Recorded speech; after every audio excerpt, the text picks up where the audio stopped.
민수기 1장 17절부터 31절 말씀 마음을 집중하시고 함께 읽어보십니다. 모세와 아론이 지명된 이 사람들을 데리고 둘째 달 첫째 날에 온 회중을 모으니 그들이 각 종족과 조상의 가문을 따라 20세 이상인 남자의 이름을 자기 계통별로 신고하며 여호와께서 모세에게 명령하신 대로 그가 시내 광야에서 그들을 계수하였더라. 이스라엘의 장자 르우벤의 아들들에게서 난 자를 그들의 종족과 조상의 가문에 따라 20세 이상으로 싸움에 나갈 만한 각 남자를 그 명수대로 다 계수하니 르우벤 지파에서 계수된 자는 46,500명이었더라. 시몬의 아들들에게서 난 자를 그들의 종족과 조상의 가문에 따라 20세 이상으로 싸움에 나갈 만한 각 남자를 그 명수대로 다 계수하니 시므온 지파에서 계수된 자는 59,300명이었더라. 갓의 아들들에게서 난 자를 그들의 종족과 조상의 가문에 따라 20세 이상으로 싸움에 나갈 만한 자를 그 명수대로 다 계수하니 갓 지파에서 계수된 자는 45,650명이었더라. 유다의 아들들에게서 난 자를 그들의 종족과 조상의 가문에 따라 20세 이상으로 싸움에 나갈 만한 자를 그 명수대로 다 계수하니 유다 지파에서 계수된 자는 74,600명이었더라. 이사갈의 아들들에게서 난 자를 그들의 종족과 조상의 가문에 따라 20세 이상으로 싸움에 나갈 만한 자를 그 명수대로 다 계수하니 이사갈 지파에서 계수된 자는 54,400명이었더라. 스불론의 아들들에게서 난 자를 그들의 종족과 조상의 가문에 따라 20세 이상으로 싸움에 나갈 만한 자를 그 명수대로 다 계수하니 스불론 지파에서 계수된 자는 57,400명이었더라. 아멘. 이 민수기의 주제는 그 인구조사라고 그랬어요. 민수라는 자체가 백성들의 숫자를 셌다라는 의미죠. 이제 어제도 말씀드린 것처럼 여기 36장 전체에서 인구조사가 두 번 있는데요, 1장과 26장이에요. 여러분 이걸 기억해 주시면 좋겠고, 1차 인구조사에 관한 것이 지금 1장에 기록이 되어 있습니다. 그리고 1장부터 25장까지는 그 1차 인구조사 대상에 해당하는 그 출애굽 1세대, 그 출애굽 1세대들이 이제 진열을 갖추고 이제 그 광야에서의 하나님과의 관계 속에서 이제 일어나는 많은 삶의 애환들이 그려져 있는 것이에요. 이런 모습을 보면서 또 민수기의 주제가 광야에서라고 그랬죠. 근데 이제 오늘 이 제목은 신의 광야에서라고 정했습니다. 그 까닭 이제 오늘 본문에 보면은 이 1차 인구조사가 이루어졌던 곳이 신의 광야입니다. 근데 여기 이제 신의 광야는 이제 어제 그 출애굽의 여정에 대해서 좀 간략하게 말씀드렸잖아요. 그들이 유월절에 그 어린 양의 보혈로 그 문설주에게 그 보혈을 받은 가정들이 다 구원받았다는 것이죠. 그러니까 유월절 사건이 구원인 것처럼 우리도 어린 양, 즉 예수님의 보혈로 구원받는 거예요. 그러니까 구원이 먼저 이루어지고 나서 그들이 마침내 출애굽에 하면서 첫 번째 위기 상황이 홍해를 만난 사건이죠. 그런데 홍해를 건너므로써 과거의 모든 것은 이제 끊어지는 거예요. 더 이상 애굽의 영향력이 미칠 수가 없는 것이죠. 그러므로 이 홍해를 건넌 것을 바울은 그 물을 지난 것이 오늘날 우리가 물로 세례받는 것처럼 홍해 사건을 세례로 표현하는 것이에요. 그러므로 우리 성도들의 삶에 있어서 먼저 중요한 것은 예수님을 믿어서 구원받고 이 홍해를 건너는 것, 즉 세례를 받는 게 중요해요. 세례를 받는 것은 상징적으로 물로 세례를 받지만 중요한 영적 의미는 과거와의 단절이에요. 그래서 과거의 모든 영향력이 더 이상 그를 주장하지 못하도록 하는 거예요. 그렇게 이제 홍해를 건넌 다음에 처음 만나는 곳이 시내산, 그 밑에가 시내 광야입니다. 그럼 이제 거기서 있어졌던 일이 거의 2년 정도 체류하면서 거기서 또 십계명과 율법, 성막, 또 이런 모든 진열을 갖추고 정비하는 곳이 바로 그 시내 광야예요. 그러니까 시내산과 시내 광야라고 하는 상징은 뭐냐면 하나님께서 십계명, 율법, 즉 오늘 우리로 표현하면 말씀이 공급되는 곳이에요. 그러면 다시 한번 우선순위를 잘 생각해 보세요. 예수님을 믿어서 구원 받는 것, 다음에 세례 받음으로써 그 모든 과거가 단절되고 새롭게 하나님의 백성으로 출발하는 것은 말씀으로부터 점점 더 거룩한 백성으로 광야의 길을 가면서 하나님의 백성으로 온전케 하시는 것이 하나님의 뜻이에요.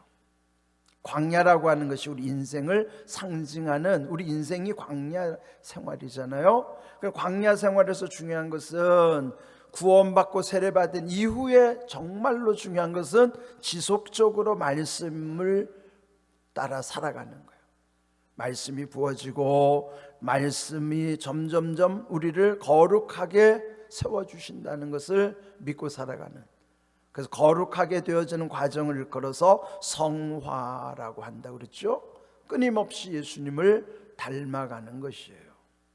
그러므로 이 애굽에서 이제 출애굽하면서 그 신의 광야라고 하는 것이 얼마나 중요한 것인가. 거기서 하나님의 백성으로서의 언약을 다시 확인하고 또 율법을 통해서 말씀과 또 그 하나님 백성답게 질서를 이루어서 그 광야의 여정을 쭉 가게 하시는 말씀이 이 민수기 속에 계속 기록되어 있는 것이죠.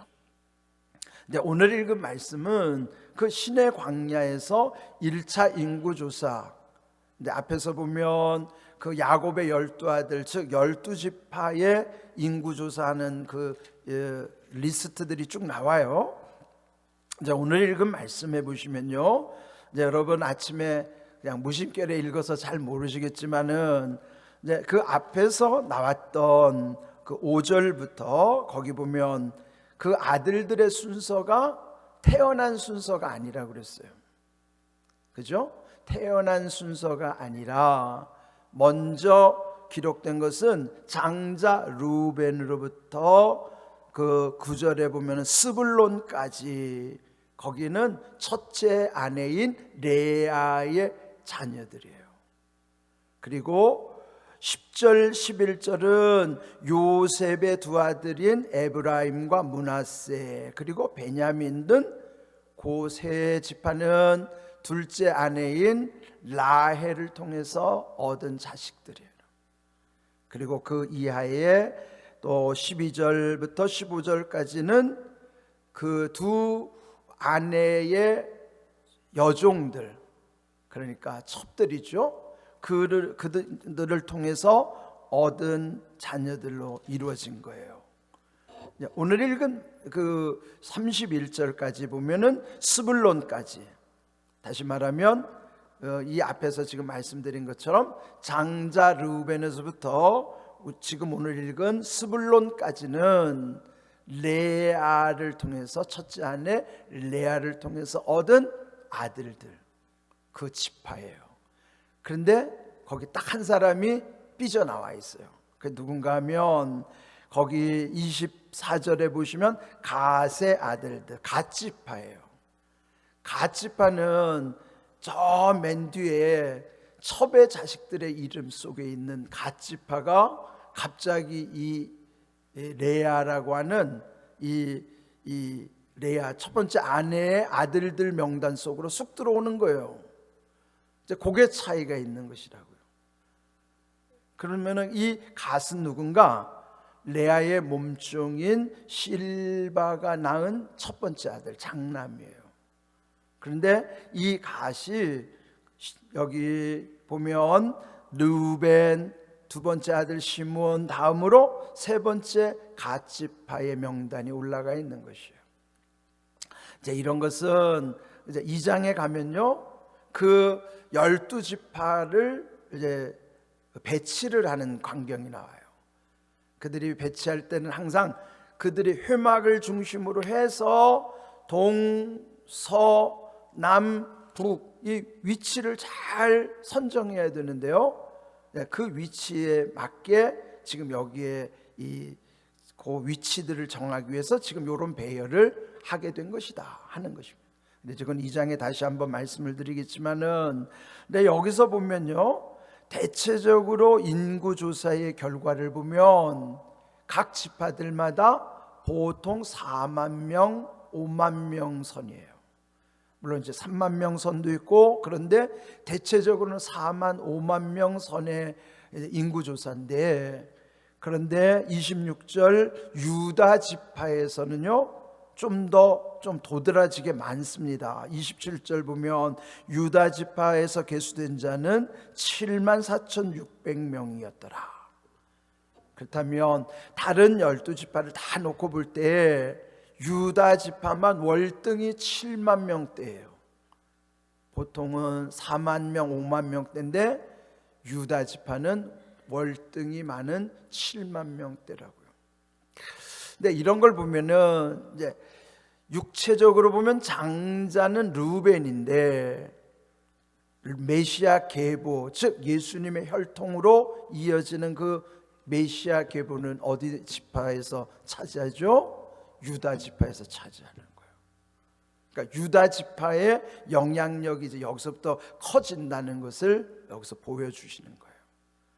그러니까 원래 혈통의 장자는 르우벤이고 영적 장자의 계보를 이어가는 것은 넷째 아들 유다예요. 그래서 유다의 혈통에서 다윗이 나오고 거기에서 메시아 계보로 이어지는 것입니다. 여기 이제 그런 조금 특이점이 있다는 것을 먼저 여기서 이제 이해를 해야만 하는 것입니다. 근데 이런 것을 보면은 이제 하나님이 그 12지파라고 하는 것을 얼마나 유심히 보고 계시는가.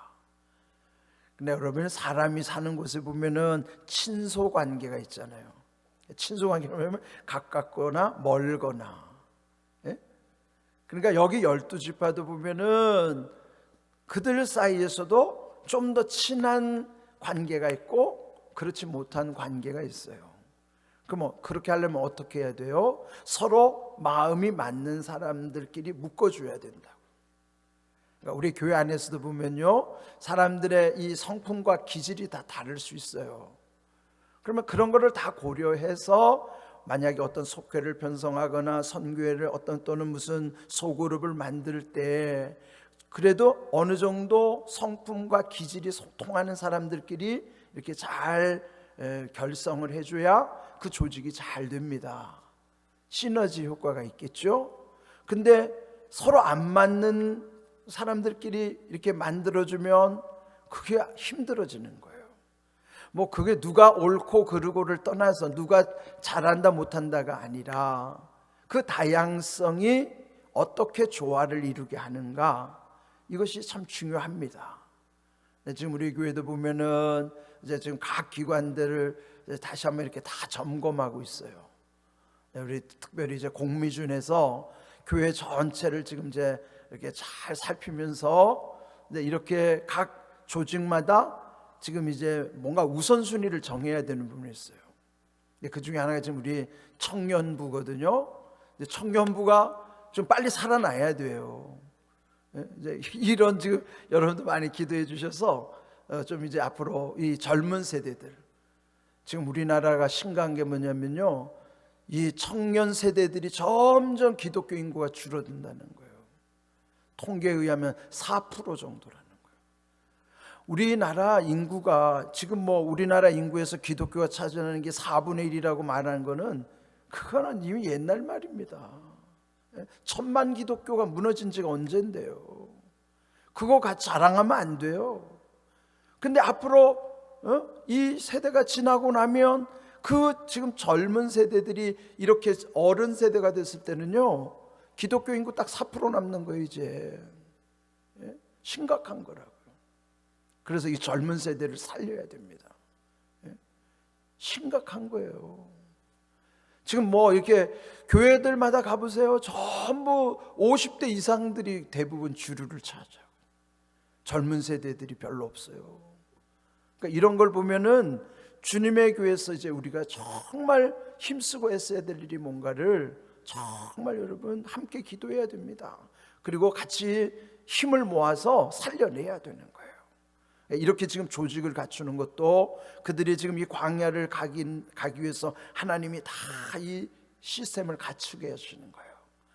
그리고 요즘 감사한 것은요, 지금 이제 코로나 이후에 우리 교회가 점점 일어나는 모습이 얼마나 감사한지요.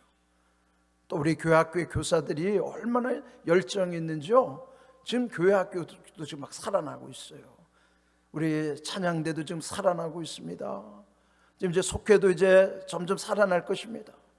그래서 이제 이렇게 점점 우리 교회 살리는 것, 다시 살아나는 것이 우리 일상에서의 부활신앙인 것처럼, 이런 모든 것은 우리가 정말 하나님의 뜻을 잘 받들어야 되는 것이에요. 여러분 함께 기도해 주시고요, 이런 모든 일들, 이 광야에서 이런 잘 모든 것을 정비해 나감으로써 그 광야의 모든 일을 하나님이 이루어 가시는 것처럼 우리의 광야 인생 속에도 하나님의 은혜 가운데서 모든 일들이 이루어질 수 있도록 여러분이 함께 기도해 주시고요, 힘을 모아 주시기를 바랍니다. 그런 면에서 보면 우리 교회는 희망이 있습니다. 그런 모든 것 여러분 함께 해 주시기를 부탁을 드리고, 또 우리 삶 속에 늘 말씀대로 이루어지는 은혜가 임하기를 주님의 이름으로 축복합니다. 아멘.